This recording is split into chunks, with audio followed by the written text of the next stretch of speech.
Hello, everyone. Happy April Day. April Day, whatever day this is in April. We hope you're doing well. Today we wanted to talk about the situation of like being where you're healing. Like you're in a rough situation when you happen to be in a healing phase, and maybe you're around family that's not supportive, and maybe there's a lot of obstacles, and it's difficult for you to kind of get into that just like zen perfect wonderful healing zone, which is why sometimes people will go on like a healing retreat. They'll kind of leave their normal environment and go somewhere where it's easier to focus on what you want and kind of just be in that healing zone. That's not always possible. And sometimes the mental shifting that takes place when you are kind of in the midst of distractions and invitations to focus on what you don't want, people who like maybe are not happy about your choices and how you're choosing to go about healing. That's kind of, I feel like, a place where you have to really use all of the tools and be very bold in your application of transcendence. And a lot of the work, you guys know this, in all of the modules we talk about imagination and the power of accessing your imagination and getting to that state. Like if there's people around you who there's kind of no chance of them changing, and there's nothing that you can say or explain to them that's going to change the way that they're treating you in those situations. Like you kind of got to be the one. You've got to be the one who goes to the place in your mind where you can transcend and transform even treatment from people that isn't appropriate, isn't ideal. And we wanted to talk about kind of like ways that you can do that. How do you access those resources when there's people around you who are kind of down on you and what you're doing and choosing to make you feel bad rather than to just support you? Yeah. So this is interesting. So there's a lot of stuff we can talk about here. The first, I think some of the principles that I have kind of as you were speaking, I was sort of like, okay, there's that. This is a lot of these principles will apply to any situation in life. It doesn't have to be even a healing situation. It doesn't have to be a healthcare choice or something like that. A situation where someone isn't supporting you or where somebody is actively sort of anti-supporting you. I don't know, what would that be, undermining you or whatever. Mm-hmm. Any situation in which you feel sort of existentially misunderstood or disrespected or disregarded, and then a lot of the times when that happens, it's hurtful when someone doesn't kind of go along with what you're doing when what you're doing is what you think is right for you. And there's the problem intrinsic to that. Like, it would be nice if you would support me in this thing that I feel like I need to do for myself. That's one level. But very often, then there'll be additional levels to that. Like, well, what does that say about you as a person? Like, outside of this situation, like, you're capable of not supporting me in something that's my decision and that's going to affect my life and all. There's a lot of other stuff that will tend to come up. And then sometimes there's also questions about, what does it say about me? What does it say about me that this person that I mean, I did this for a long time where a family member or a friend's kind of what I perceived as their mistreatment of me, it impacts you directly. So someone says you're a piece of crap or you're stupid, or whatever. One way that you could be kind of hurt by that is by believing what they're saying, taking it literally. Another way that you could be hurt by that is simply being hurt that your friend feels that way about you. A third way, though, that you can kind of be hurt by that is that you begin to say, God, what kind of a person am I that I've got a friend that talks to me like that? What kind of a person am I that I allow people to talk to me in that way? And so that's kind of like the first part of this is how to begin to think differently about a situation. Let's assume the situation is fixed. Sorry, bumping the table here. Let's assume the situation is fixed. Now, what that means is that they aren't going to change, because very often that's the case. Or you aren't going to be able to make them change. Maybe they will see the light or change and be kinder to you eventually. Let me just adjust myself here. Sorry, I'm sitting on this little cushion and it's sliding, and so I just keep I'm holding a lot of tension, trying to hold myself in place. So like 3/4 of my mind is going towards not sliding off the chair, and I've only got 25% left to talk, and I'm still talking this much. So let's assume that the person's not going to change, and then maybe one wonderful day they will. But then you will have already done work that will make it so that you don't have to wait for them to get their stuff together in order for you to get your stuff together. one of the big things in life in general, and health stuff is not different from life stuff, really. It hits closer to home sometimes and kind of triggers some stuff in a way that other things sometimes don't, but it's basically the same. It's a life challenge. And one of the ways that I get my stuff together is that I take care of the things that make me feel like I got to wait for them to get their stuff together before I can get my stuff together. That experience in and of itself is kind of inherently, intrinsically indicative of some level at which I don't fully have my stuff together, which is to say I haven't yet developed the awareness necessary to realize how free I am, how responsible I am for what it's like to be me. Not like in a sort of like you're responsible for it kind of way, but in a sense that like there are things that I'm doing that's creating what it's like to be me.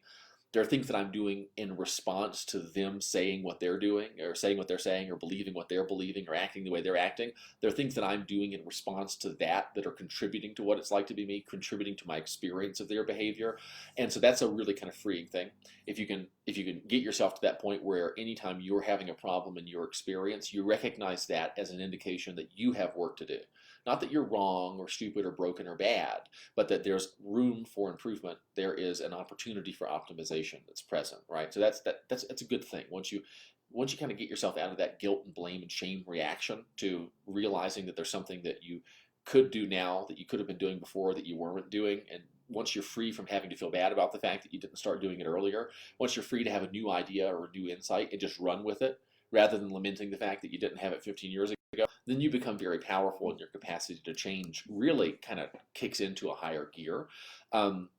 So we're going to assume they're not going to change, and we're going to assume that you're not going to leave them, right? We're going to assume that you're not going to kick them out of your life because maybe you're depending on them, maybe you're just not ready to leave the relationship. Generally speaking, when people reach a point where they're ready to cut somebody off, they don't necessarily need someone else to tell them to do it, right? And so I just kind of wanted to preface probably the whole conversation, but in particular my remarks, by acknowledging sometimes the right thing to do. So sometimes I'm responsible for my experience of you because I am allowing myself to be exposed to you and your behavior. Sometimes I'm responsible for my experience of you, and kind of the most relevant sort of example of that is that I allow myself to be hurt by things that you're saying and doing when I don't necessarily have to do that. And then on other occasions, it's like, you know what? I don't want to not be hurt by having someone say what you just said. I don't want to be around someone who says those things, and that's kind of just a clear conscious choice that some people make under certain circumstances. And so, but what we're going to do is kind of set that aside for the time being and assume that, either you're not there yet or it's not possible for you currently, even if it would be the best thing to do. And so what we're going to do is look at creating a better quality of experience given those constraints, given the fact that you're around them and given the fact that they're behaving the way that they do. Not because the way they're behaving is okay, but because sometimes there's nothing that you can do.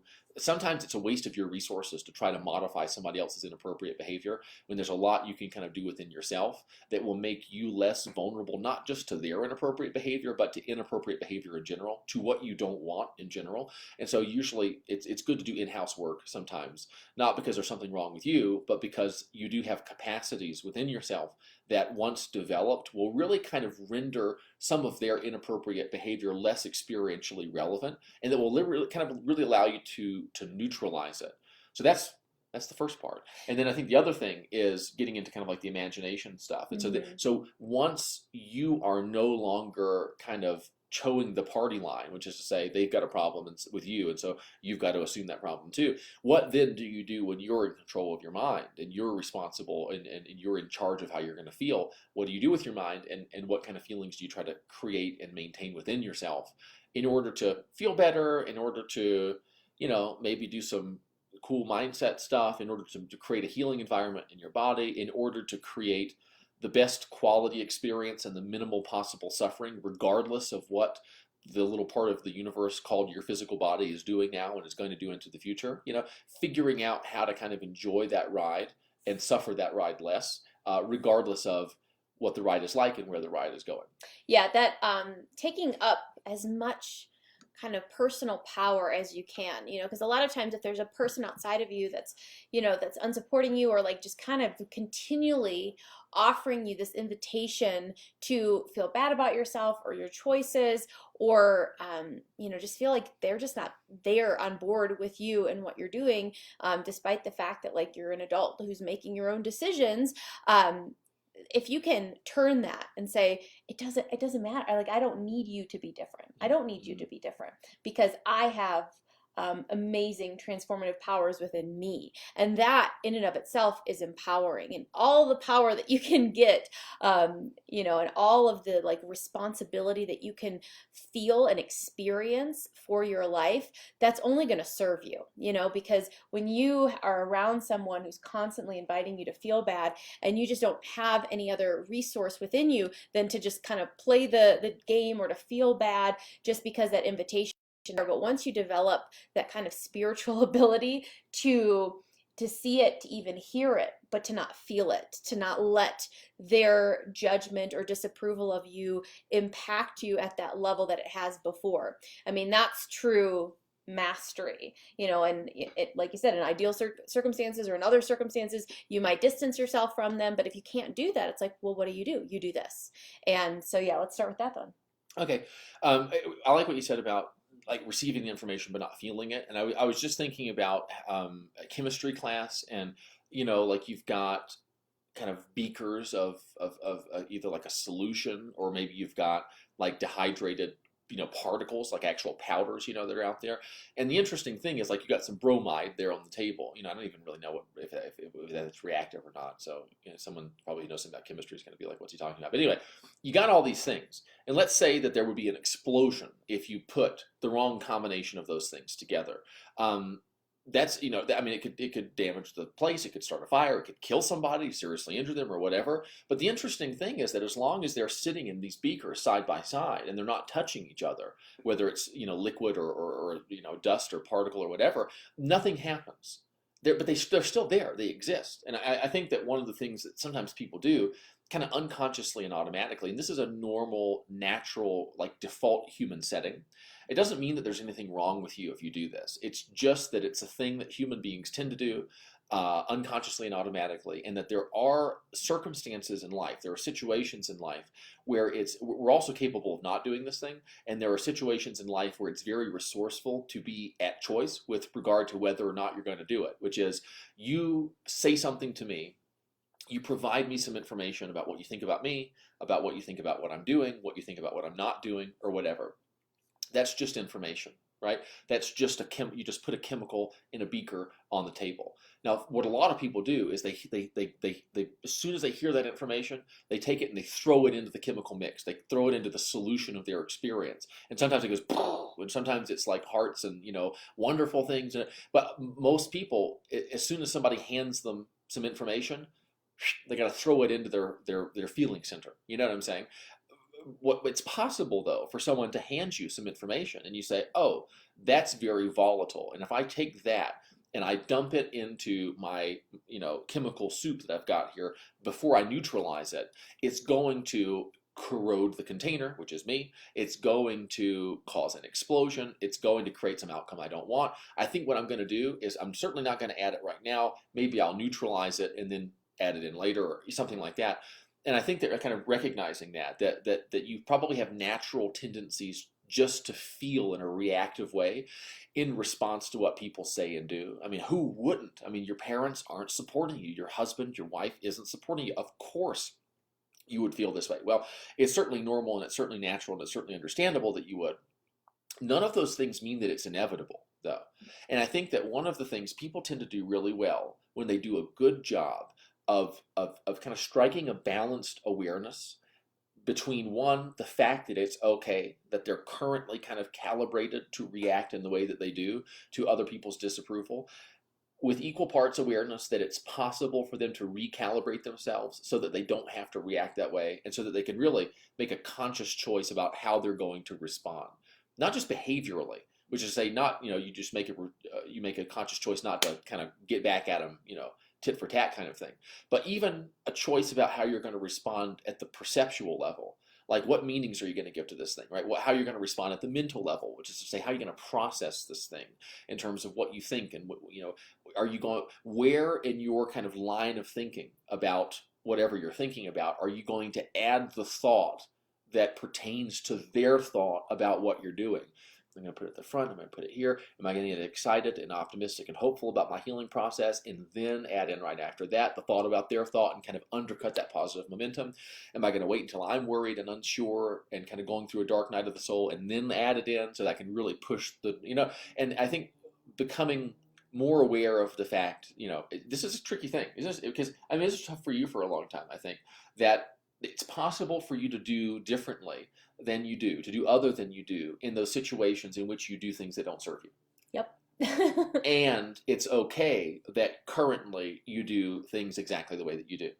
And I think that if you'll spend some time on that, it will be, it's like pouring concrete in that foundation. It's like, God, boy, what a pain in the ass. We want to build this 1,000-story skyscraper here, and you're telling me it's going to take 6 months to pour this concrete foundation? You're out of your mind. Why don't we just kind of slap down a thin layer of it and then we can get building right away? That's true, but the first time the earth shakes a little bit, the whole thing's going to fall over and you'll lose all your work. But if you really, it's like that, was it Zig Ziglar talked about how you could go to a building site and you could figure out how tall they were going to be making the building based on how deep the foundation went, how far into the ground it went. And that's one of those really deep fundamental premises, this notion of, one, responsibility, what it's like to be me is coming from me, and two, the fact that it can be okay that I'm not better at feeling better in response to negative feedback than I am, and that it's possible for me to feel better in response to negative feedback than I currently do. And you think about how it's possible, and then you start feeling bad about the fact you aren't doing it already, and then you become aware of the fact that you're not doing it already and that that's okay, and then you're kind of like, okay, so it's okay the way that I am. Now let me see if I can get that other, so I'm tossing one ball up in the air. Now let me see if I can get, so it's okay that I'm the way that I am. Let me see if I can get the awareness of the ability for me to do things in a new and more resourceful way. Oh shit, I dropped them both. Okay, now I feel bad about the fact that I'm doing it the way that I am, and I don't believe it's possible for me to be different. That's terrible. Okay, let me pick up one of the balls and just tossing it around. Now, okay, I'm feeling pretty confident with that. Let me see if I can throw another one in. And then, so the awareness of the okayness of the way things are, the awareness of the possibility of things being different. Then the third and final ball that we throw into the mix is the mindset stuff that actually starts making the difference for you. But first we want to get those two. And I think that, like, really spending some time observing, people are so uptight about their problems a lot of the time, and especially with health stuff, but not really, because people are super uptight about the most trivial things, and it's usually because they're just kind of in the habit of being really uptight and worried and feeling not okay about something that's happening in their life, or feeling not okay about themselves because of something that's happened in their life or hasn't happened or whatever, that you want to take a lot of time observing, and from this witness posture, this detached, curious, non-judgmental, non-critical, non-agenda to change. What you don't want to do is say, I need to get my body in a healing state like yesterday, so I got to get this awareness shit locked down now. I need to get this observation done now. I need to figure out how to create peace and harmony inside right effing now. Because, you want to notice the fact that that's a tension reaction, that is a kind of fight or flight reaction, that is emotional resistance. That's probably adding suffering to your experiential equation. You want to deal with that. And what that involves is watching it, going, isn't that interesting? There's pain in my body. That's interesting. So-and-so is disapproving of me, or they're expressing their disapproval of me in a way that's not resourceful. They love me, but they're withholding shows of affection from me because they're really worried that I'm not doing the right thing, or I'm doing the wrong thing with regard to my healing, or whatever else is going on in your life. You know what I'm saying? You watch and you go, isn't that interesting? And look, I'm inclined to assign meanings to it that I probably know aren't true. Like, they don't love me. Maybe they love you, but they're just not that smart. Maybe they love you, but they don't have access to their intelligence because this is an emotionally charged situation. It makes it hard for them to see how stupid what they're doing is. Begin to develop your ability just to observe in an uncritical, non-judgmental way more about what is happening right here and right now. More about what they're doing, more about how you're reacting to that, processing it in your mind. How do you react to what you observe yourself, the ways in which you observe yourself reacting? I kind of get hurt in response to things that they say, even though I know that those things aren't intended to be hurtful. It's just the way that they are. So I get hurt by that, and then I see myself being hurt by it, and then I judge myself for the fact that I'm feeling hurt. And then I overwhelm myself by saying, oh my God, now I'm not healing. Now I'm not doing the right thing. Oh, this is terrible. I do that. Isn't that interesting? Well, that's not going to work. And you let that be okay. You let not letting things be okay. when you see yourself doing it. And I think that creating that, there's an elasticity, isn't there? Because I mean, for you, I remember kind of observing you and your, and I'm sure I did this too, but I'm me, and so I see you. This, it was like your resourceful response was like a rubber band, Mm. and it was like, something would happen. I'd do something you didn't like, or you'd be feeling a certain way, or you'd have kind of a ruminating thought in your mind, or whatever's going on, and you'd respond resourcefully to it. But if it didn't solve the problem right away, it was a rubber band that went about this far and it snapped. Hmm. And then there was a part of you that was just like, well, F it. You lost the control, basically, of the situation, and you lost the motivation to get control of the situation. You just kind of spiral into whatever your kind of default reactive, usually unresourceful pattern happens to be. But with this awareness stuff, the more you let yourself just see what is within you, what is going on with them, just observe the what isness of the thing. You add elasticity to that resourceful response. Something happens when you get better and better at not reacting in a way that doesn't serve you. And if you do react in a way that doesn't serve you, you don't react to the fact that you reacted in a way that doesn't serve you, in a way that doesn't serve you. You add this elasticity to this band, and it gives you more time, and it gives you more energy, and it gives you more space, and it gives you more awareness, and it gives you more moments to come online and say, oh, here's something new that I can do. Here's something I don't have to feel. Here's a meaning I don't have to assign. But a lot of people, they're not willing to create that space for themselves. They're not willing to get to kind of introduce enough awareness to create this elasticity in their kind of response mechanism that gives them space to go, okay, now that I don't have to do that, what might I do that will serve me better instead? Learning how to not react in your default ways that don't serve you is almost always something, and that just watching with awareness rather than reacting is the thing that creates the space that then allows you to kind of pour more resourceful responses into it. And in a way, that awareness, that awareness, that non-judgmental reaction, that is the most resourceful thing that you could ever do. It's the mother of all resourceful responses because it creates a space that you can put more kind of specific resourceful responses into. So the ability to be aware enough to not assign a meaning that doesn't serve you, right? That's the most resourceful thing ever, because what that does is it creates the context in which you can then do a content level resourceful response, like give it a meaning that does serve you, or make a conscious choice to give it no meaning at all. But a lot of people, they're not willing to do that. And I think the reason that they're not willing to do what they need to do to get ahead is because they're so good at unconsciously and automatically making themselves feel too behind to take the time to do the thing that's going to allow them to get ahead. They want to start walking to the moon because, we got to get there yesterday. And so they don't have time to build a spaceship that will actually be able to get them there. And I think that if that's going on with you, realizing you got nowhere to go, you got no one to be, you got nothing to do other than where you are and who you are and what you're doing currently. And sometimes healing is finding peace in the illness or in the symptom state. Sometimes that's what it is. And sometimes even if that's not what it is, totally that's the first step. Is that not doing what doesn't work? Yeah, I love all of those examples, like the elasticity, because it's stretching you. Like if you've ever tried to learn how to do the splits, also like the juggling example, it's really, really good because it is like this coordination. It's this like figuring out, like seeing all of these, there's many, many things going on in your mind at a given time. There's many like inputs. Like people are always like, here's another ball. See, can you juggle this too? Can you juggle this judgmental glance? Can you juggle this, like eye roll? Can you juggle and it's difficult, but you can do it. It's like one of those things. It's how do you learn to juggle? How do you learn to do the splits? How do you learn to do it? Anything is you start with the basics, you start with the awareness, you start with the watching, you start with the whole realization process of like the watching, the not judging, the noticing the and you just add each new kind of skill. And when you drop all the balls, you say, well, isn't that interesting? And you start back over. And so, this process, it really is, it's an art form, it's a practice, it's a skill. And that's why, you don't say I'll never be able to do it, because you've got to at least believe that you can juggle or believe that you can do the splits to ever get to the point of doing it. And so it's just that continue, like, I know I can do this, I know I can get better at it, I just go back to the basics when it seems to fall apart. And so I think that continually building on the things that you're doing, go back to just the awareness challenge and looking at every 15 minutes, am I focusing on what I want or on what I don't want? Because that can help to just ground you to something simple And that's why I find like that's such a good kind of core exercise to do. If you're like, I don't even know what to do, it's like, well, how are you feeling? And what are you focusing on? Are you focusing on what you want or on what you don't want?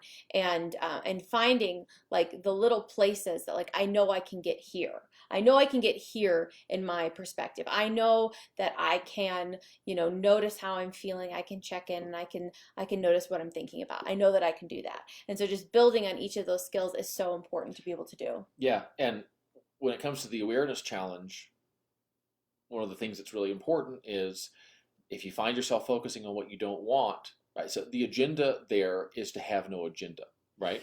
It's developing that ability to have this awareness faculty. It's to notice what is happening without judgment, without agenda, without criticism, without commentary, without assessment, without analysis, without any of the things that we do to kind of go unconscious and sort of dissociate from the experiential reality of the present moment, right?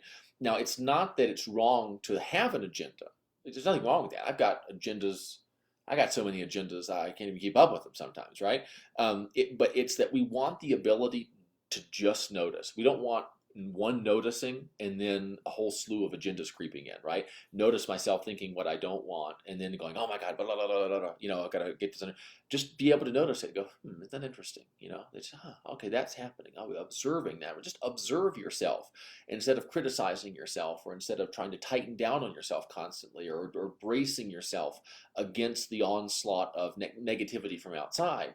And if you do that, you just observe that and just go, okay, that's interesting. And just give yourself that permission that it's more resourceful to do something unresourceful and notice yourself doing it and recognize it as something unresourceful. That's more resourceful than not doing the unresourceful thing at all. And I think that a lot of people, they don't realize that. And so they don't understand that you don't have that when you're an assessor, you don't have to find something. When you're an auditor, you don't have to find anything in particular in order to be successful. Like your job is to find out what's there. Your job is not, and people are so used to beating themselves up for whatever they find or notice about themselves or catch themselves doing, probably because other people beat them up for things that they noticed them doing or caught them doing or whatever. And so what we want to do is reawakening that ability that you have to just notice what's happening in your head without adding anything else to it.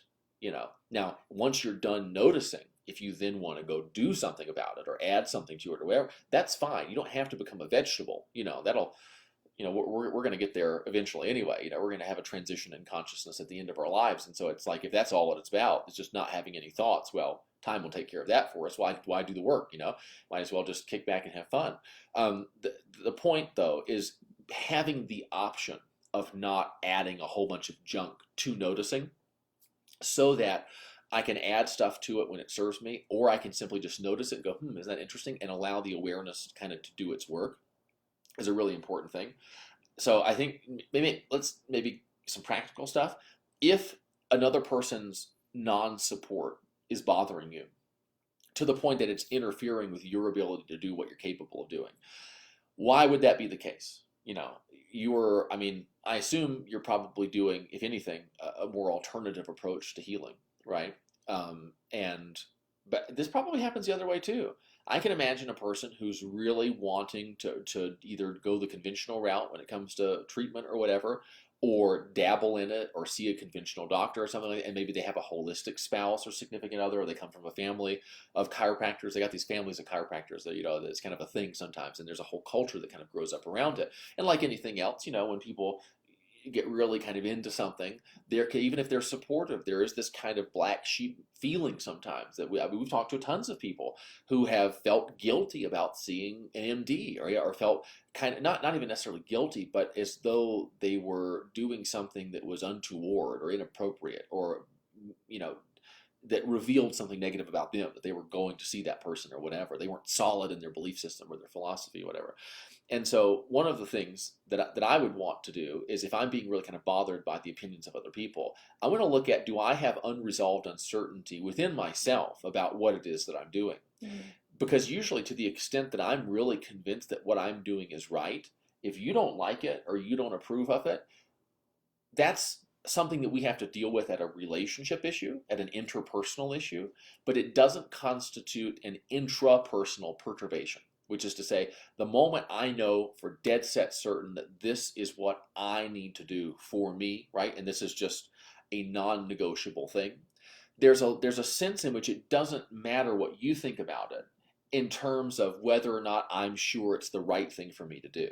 Now, it matters a lot what you think about it in terms of how we're going to negotiate this into our life and get you on board with it or get you okay with it, or perhaps you're not, and then we got to deal with that situation or whatever. But there is a, and I think it's probably true for you too, right? That there are like certain things that once you have a realization, you don't sort of go, well, hang on, let's dial that realization back to 99% until we make sure Steve's on board, and then I'll allow myself to fully realize that I've already fully realized it already. And so I think this is again kind of coming to that personal responsibility thing, that very often we resist the doubt or the criticism of another person to the degree that we have doubt within ourselves, or to the degree that we are kind of critical of ourselves. It's not to say that it's the only reason it would bother you, but it's probably the only reason that it would literally be a monkey wrench in the gears that's shutting everything down. Like I said, like if I'm certain about something that I want to do and I'm trying to persuade, I want you to, because I feel like if you saw it the way I'm seeing it, from this, you being who you are, if you were standing where I'm standing, you would see it the way that I am. That's an okay thing. That's a reasonable thing. But if I somehow or another, if I have a conviction, I mean, if God Almighty appeared to me in a vision and said, Steve, this is the deal, and this is what you got to do, and so on and so forth, and I knew that that had happened, or I was convinced that that was true, and yet, despite being 100% convinced, I also felt like I needed to make sure that you thought that it was a good idea too. Well, I'm not as convinced, perhaps, as I think that I am, and that's not something to be that's not necessarily a problem. That's not, but it's make like an unresolved thing that you maybe want to be aware of. I'd have some uncertainty within myself. Well, I wonder what that means. Should I go seek out somebody else to talk to? Should I just acknowledge that in situations like this, there's going to be a level of uncertainty? Have I been putting pressure on myself to be more certain than I am about what the right thing to do is? Do I feel obligated to be 100% certain that my path is right in order to break off from the group?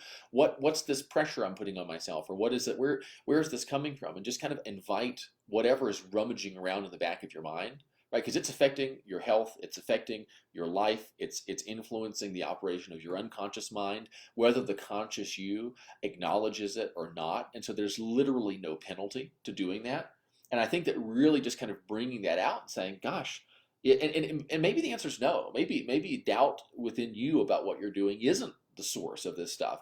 And if that's really true, asking the question isn't going to cause any harm, because you'll run that question by, you'll shine a flashlight in the corner where that doubt would be if it existed, and you'll see there's nothing there, and you'll go, okay, so that's not it. All right, so we can then move on to the next things.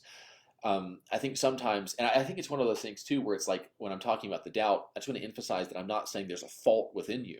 The doubt may be there for a good reason, or the doubt may simply just be. Maybe it's not good or bad, maybe it just is. What would be good though is you having the freedom to say to yourself, there's something in my experience right now. What is that? Oh, you know what? God, I think maybe there's a part of me that's a little uncertain about what I'm doing. And the fact that I haven't, and I'm afraid of that uncertainty. And so I'm trying to shove it out of my awareness so that I don't have to deal with it. And then when they don't support me, it sort of causes that uncertainty to wiggle around in a way that makes me kind of, I feel it, and I don't like that because I'm trying my best to keep it out of awareness, and their behavior is drawing it into my awareness. That's interesting. I wonder if I let it be okay that I was as uncertain as I am, or whatever the emotion is, maybe then I wouldn't feel as put out by their behavior as I do. So that's just one example.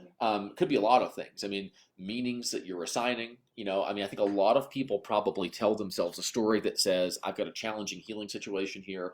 I need every resource available to me in order to pull this off. And one major resource I need is so-and-so's support, or so-and-so to be on board, or whatever. And they aren't, and so I'm not going to make it. And I think you want to recognize telling yourself that story. You want to be able to see that for what it is. It's kind of like when you said, what did you say? Oh, like belief in your ability to heal. Like it's great if you have 100% just like uncompromised belief in your ability to heal.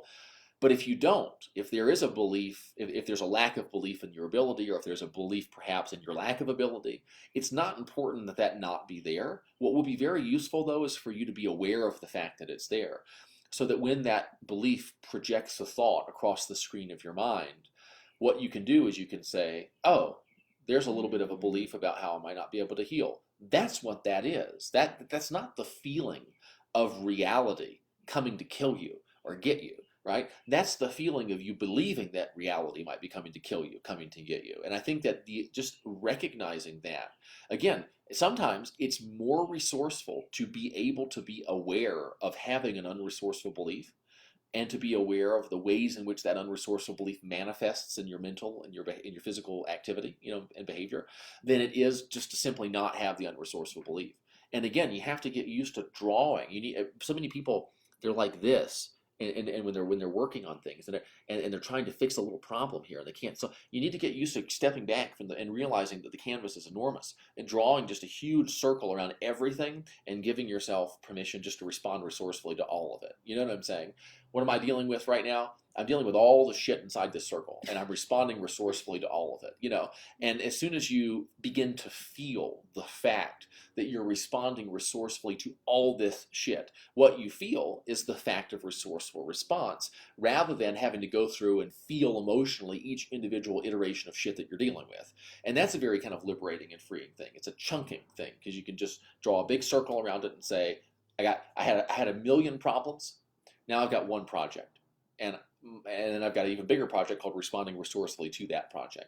And I think that it will kind of begin to bring to light a lot of the stuff that might really be going into create. So it's like I've got mental machinery, like I'm watching a movie, and my life experience is the movie, and I'm not just watching it, I'm feeling it, and all of a sudden I'm plugged into it like a virtual reality thing. And so I'm watching a movie up on the screen, and in this movie, you aren't supporting me, and so I'm feeling bad. And so I'm watching it. As long as I'm watching this movie from the outside, it looks like, oh shit, it's her. That's the problem. But when you start to do this awareness work, what you do is, rather than watching what's projected on the screen, you actually look at the projector and the way the projector's functioning, and the slides that are being put in the projector, the film that's being run across it. That's the mean. Did I say across? I think you did. That's interesting. I'm not an across person. Across it, I can see though there's whole segments of the population, across the street. But you actually look at that mental projector, right? And you see that you're kind of projecting a story that says, they behave this way, I have to feel this way, I need them to do this, but they won't do this, and so I can't do this, and so I'm stuck. And you see that story creating mechanism inside yourself, not so that you can purge it necessarily, but so that you can become aware of the fact that a lot of what's coming from you, or a lot of what it's like to be you, isn't being caused by what's up on the screen. It's being caused by what is projecting that stuff up onto the screen. That's really where the mechanics of what, if you want to know about what it's like to be you, look at the screen. That's what you're doing already. If you want to understand the mechanics of it, you're never going to figure that out by looking at the screen. You're going to have to go into the back room and look at the projector and see what's going on there, and who's doing the editing, and where's all this stuff in there. And I think that you have to have a tremendous amount of patience and kind of grace with yourself in order to be able to go back there and see what's going on, Yeah. And so, yeah, any amount of this work that you're doing is just like, it's so rare for people to do this, and so that's why a lot of times these difficult healing situations are a blessing, because of the fact it allows you to, like, a huge period of time where all you're doing really, as you're healing, as you're like physically not able to do other stuff, is you're observing, and you're looking, and you're watching. I like the example that you gave, is like the belief projects thoughts out onto the screen. It's like it's has a whole Rolodex of different like thoughts that go along with this belief.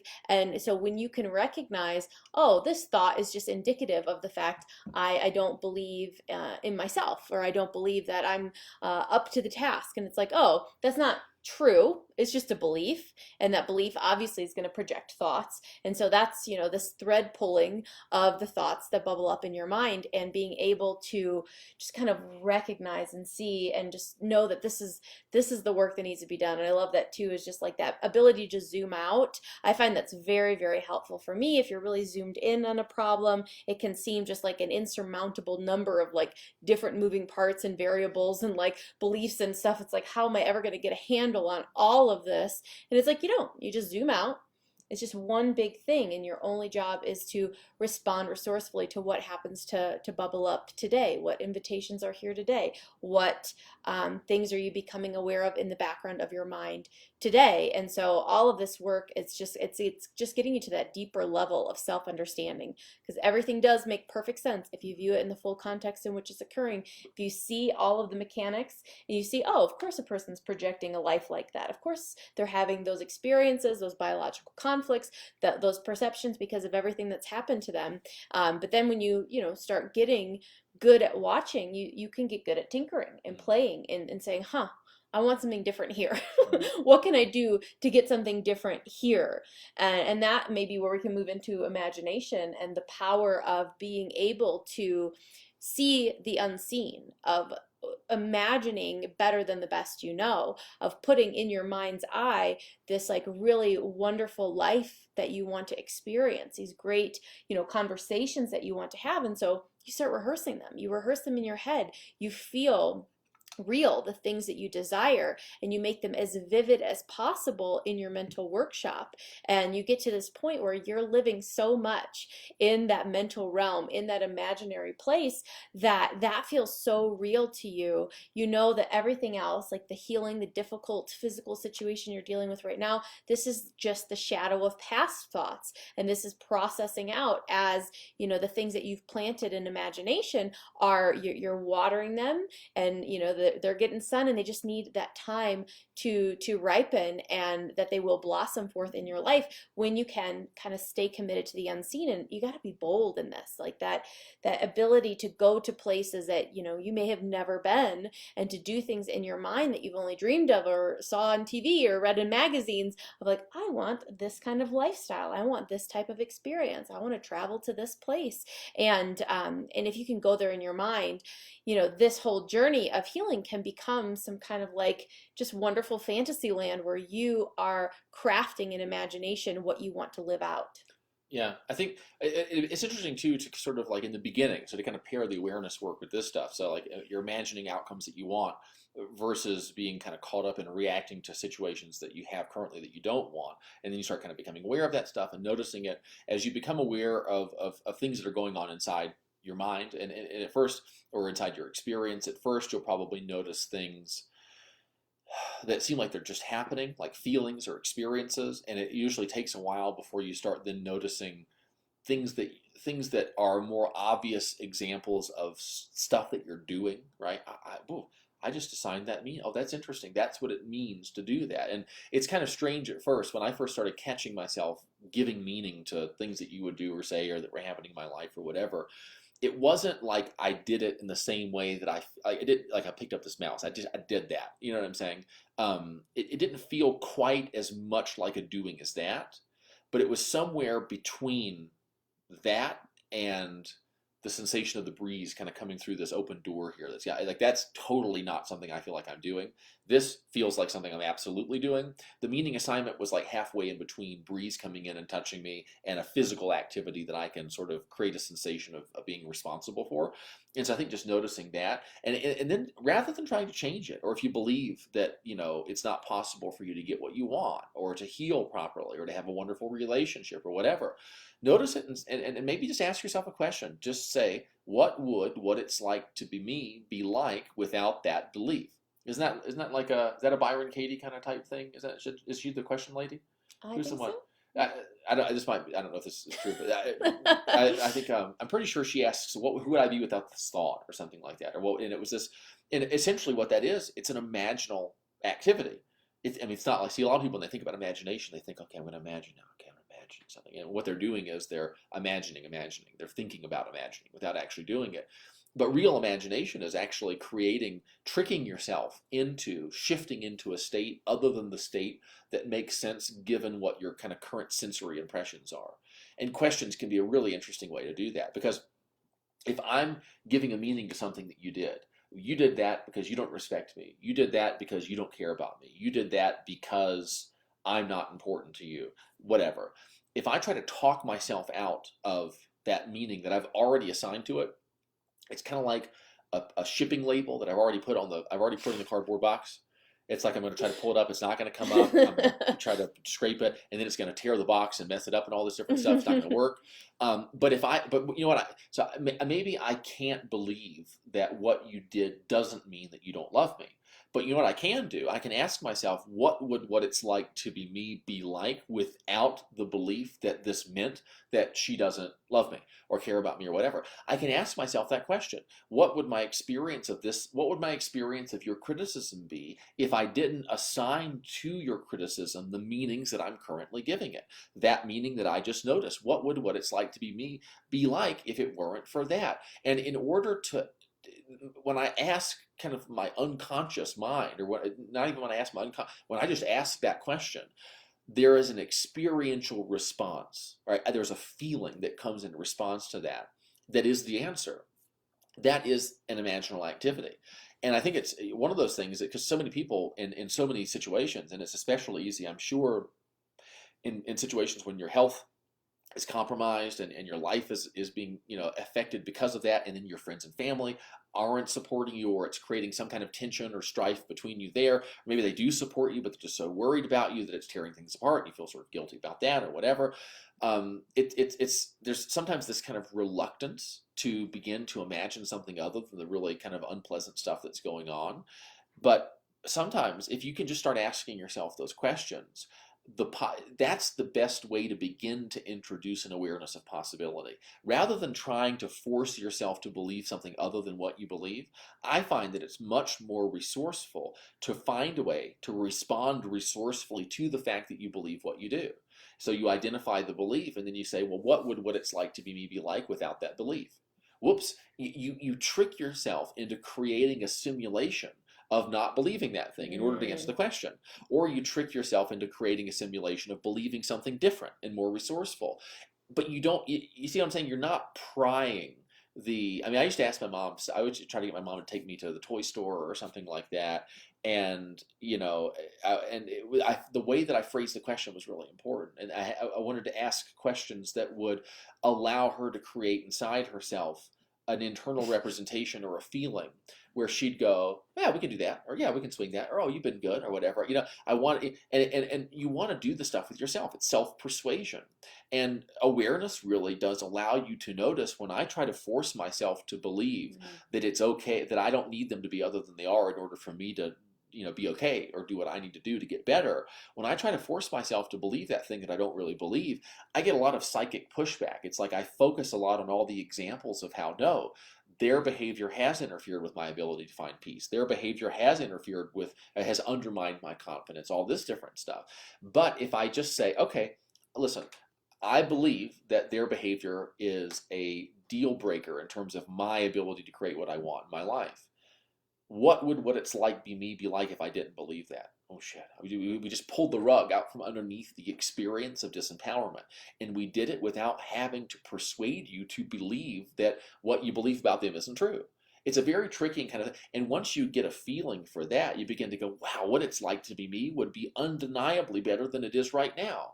And the interesting thing is, it's not even a question of what would what it's like be like if they were not unsupportive. It's what would what it's like to be you be like if you didn't believe that their lack of support was preventing you from doing what you most need or want to do. Those are different questions. And I think what it does is it starts to kind of reactivate, reinvigorate parts of your unconscious problem solving mechanism that very often people, they just, at some point, they shut it down. And sometimes it's almost like out of spite. It's like, what? No, no, what you did is so bad. There's no way that I could possibly move forward given what you're doing or what you have done. That it's not possible. Because, and if it were possible, somehow that would be an admission that what you did wasn't as bad as I feel that it was. And I don't want to do that because then I've got a bad feeling that's not justifiable, and then I'm kind of stuck holding the bag or something like that.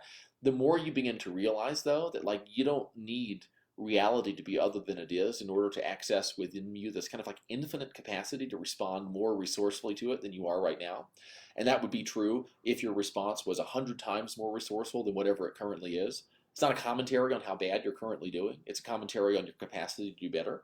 When you begin to realize that, I think that you start to open up these channels. You persuade yourself to kind of get on board with the thing.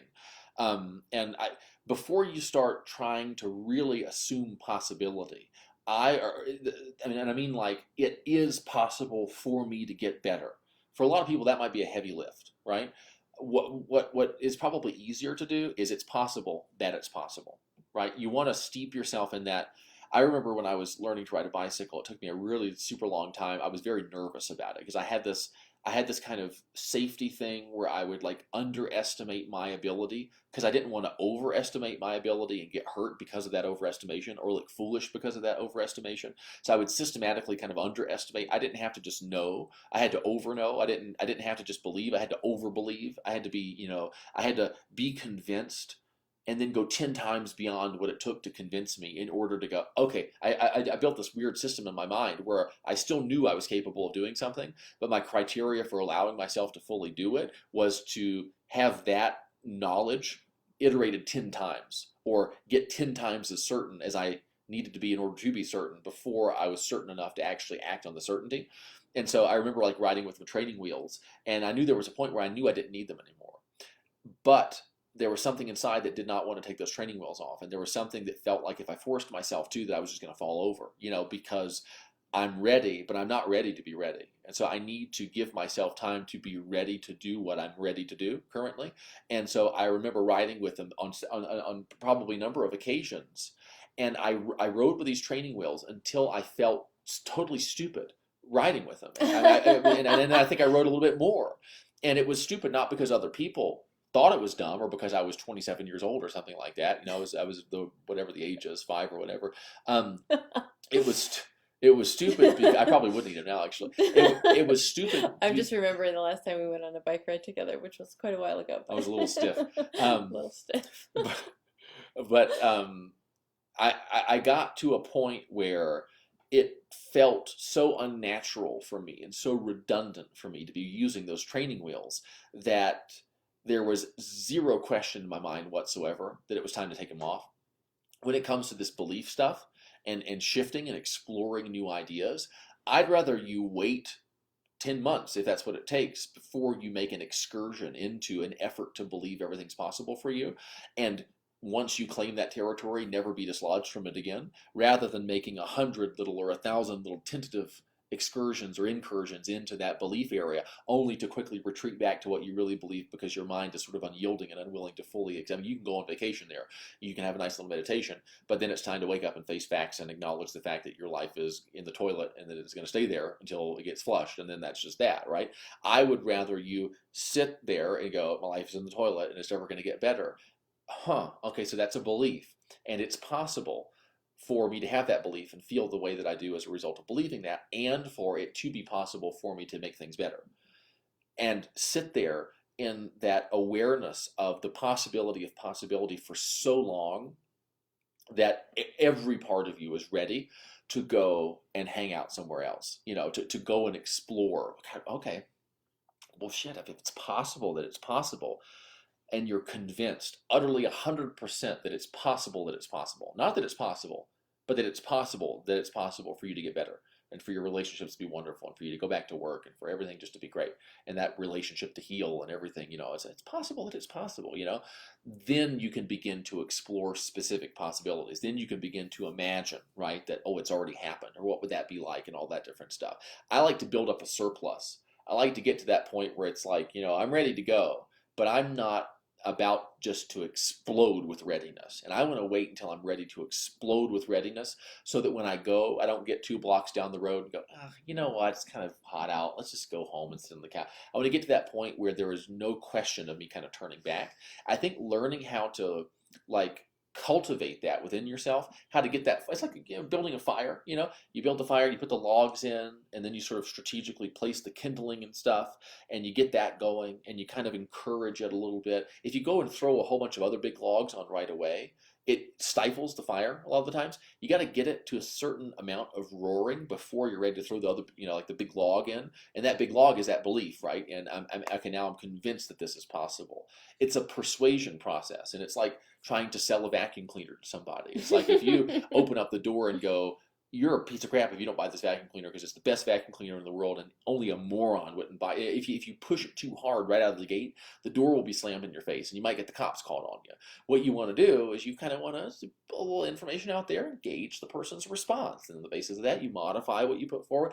Do that with yourself incessantly. Like, I'm lobbying myself constantly to bring myself around to doing things that I know I'm capable of doing, but that the other guy in there doesn't necessarily, he's not totally on board. And so I wait to the point where he's so convinced that he tells me, that kind of inner critic or that inner voice or whatever. I think really kind of, again, that's kind of more that foundation thing and tilling that soil. The more you do that, when it gets you to that point where you're not afraid of not doing it, you're so annoyed by having not started already that there's just no question whatsoever that you're going to do it. And, anyone who has a problem with it, be damned, this is what you're going to do because it's your life.